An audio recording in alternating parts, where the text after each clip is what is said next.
ہمیں ہر وقت نفس پر نظر رکھنی چاہیے، کیونکہ نفس اتنا خبیث ہے کہ یہ گناہوں کو انسانوں کے سامنے مزین کر دیتا ہے اور انسانوں کو گناہوں کا پتہ بھی نہیں چلتا۔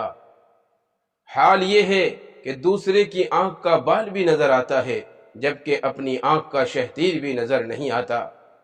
یہ نفس ایسا خبیث ہے کہ اگر دوسرے کے بارے میں صرف شک ہو جائے، دوسرے کی برائی کے بارے میں صرف شک ہو جائے تو اس سے نفرتیں کرنے لگتا ہے، جبکہ اپنے گناہوں کا پتہ ہوتا ہے، اپنی حقیقت کا پتہ ہوتا ہے۔ جب بھی ہم اپنے آپ سے محبت کرتے ہیں، ہم اپنے آپ سے محبت کرتے ہیں تو یہ نفس پرانا پاپی ہے، بڑے حیلے جانتا ہے، ہوس چھپ چھپ کے بنا لیتی ہے تصویریں، اور یہ شیطان بھی ایک کھلم کھلا ہمارا دشمن ہے جو انسانوں کے سامنے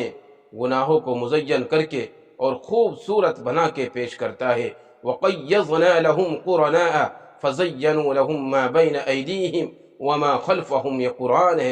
یہ قرآن ہے، اس قرآن کو ہمیں سمجھنا ہے، اس قرآن کی آواز کو ہمیں سمجھنا ہے۔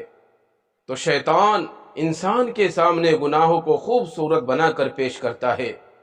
اور مزین بنا کر پیش کرتا ہے، اور انسان گناہ کو گناہ نہیں سمجھتا یا ان کو ہلکا سمجھتا ہے، یا دل کے اندر یہ بات آ جاتی ہے کہ گناہ ایک دفعہ کر لیتا ہوں پھر اس کو چھوڑ دوں گا۔ حالانکہ ایک دفعہ اور کئی مرتبہ اس طرح کر کر شیطان کتنے لوگوں کو گناہوں کا مرتکب بنا دیتا ہے۔ ایک طرف ہم مراقبے کرتے ہیں، تہجد پڑھتے ہیں، اللہ کا ذکر و اذکار کرتے ہیں، نمازیں پڑھتے ہیں اور عبادتیں کرتے ہیں، اور دوسری طرف ہماری زبان گندی ہے، ہماری نگاہیں گندی ہے، ہمارا پورا جسم گندا ہے، ہمارے ہاتھ گندے ہیں، ہمارے پاؤں گندے ہیں، تو پھر ہماری عبادتوں کے اندر نور کہاں سے آئے گا؟ ہماری زبان محفوظ نہیں، ہم بعض مرتبہ اپنے دلوں سے ایسی دل خراش بات نکالتے ہیں کہ جس سے دوسروں کا دل ٹوٹ جاتا ہے، چکنا چور ہو جاتا ہے۔ تو یہ ہماری بے احتیاطی ہے کہ جو ہمیں اللہ کی طرف بڑھنے نہیں دیتی۔ آپ یوں سمجھیے کہ ہم اللہ کی طرف چل رہے ہیں، لیکن یہ نفس اور شیطان کی ایسی رسی ہے جو ہمیں کھینچ رہی ہے اور اللہ کی طرف جانے نہیں دے رہی ہے۔ اس لیے جب تک ہم گناہوں کو چھوڑیں گے نہیں، اپنی زندگیوں سے نکالیں گے نہیں، گناہوں پر چلتے رہیں گے، تو یاد رکھنا ہم اللہ کے قریب کبھی نہیں پہنچ سکتے۔ اگر ہم یہ چاہتے ہیں کہ ہم اللہ کے قریب ہو جائے، اللہ تبارک و تعالی ہماری باتوں کو سنے، تو ہمیں یہ چاہیے کہ ہم نفس اور شیطان کے دھوکے سے بچنا ہوگا، نفس کے دھوکے کو پہچاننا ہوگا اور شیطان کے دھوکے کو پہچاننا ہوگا۔ جو ہم گناہ کرتے ہیں، چاہے چھوٹا ہو چاہے بڑا ہو، تو ہمیں اس گناہ کو گناہ سمجھنا ہے اور اس کو چھوڑنے کی کوشش کرنی ہے، اپنے دل میں عہد کرنا ہے کہ ہمیں انشاءاللہ گناہوں کو چھوڑنا ہے، نفس کے دھوکے میں نہ آنا، شیطان کے دھوکے میں نہ آنا، کیونکہ اگر ہم نفس کے دھوکے میں آ گئے، شیطان کے دھوکے میں آ گئے، تو پھر یاد رکھنا ہمارے دونوں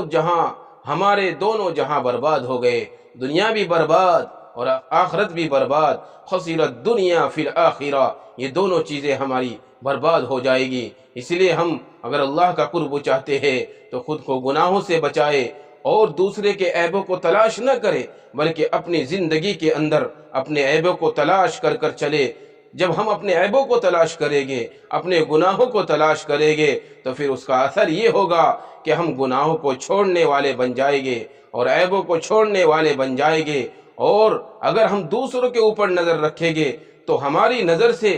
دوسرے تو اچھے بن جائیں گے لیکن ہم خود برے بن جائیں گے۔ اس لیے اگر ہمیں اللہ کی نگاہ میں، اللہ کی نظر میں پسندیدہ بننا ہے اور اللہ تبارک و تعالیٰ کے نبی کا محبوب بننا ہے، تاکہ کل قیامت کے دن ہمیں اللہ تعالیٰ کہے کہ میں اس سے راضی ہوں، ہمارا نبی کہے کہ میں اس سے راضی ہوں، تو پھر ہمارے لیے جنت کے فیصلے ہو جائے۔ اس لیے آج سے عہد کرے اپنے دلوں کے اندر کہ ہم انشاءاللہ جہاں تک بھی کوشش ہوگی ہم گناہوں کو چھوڑ کر اپنی زندگی کو گزاریں گے۔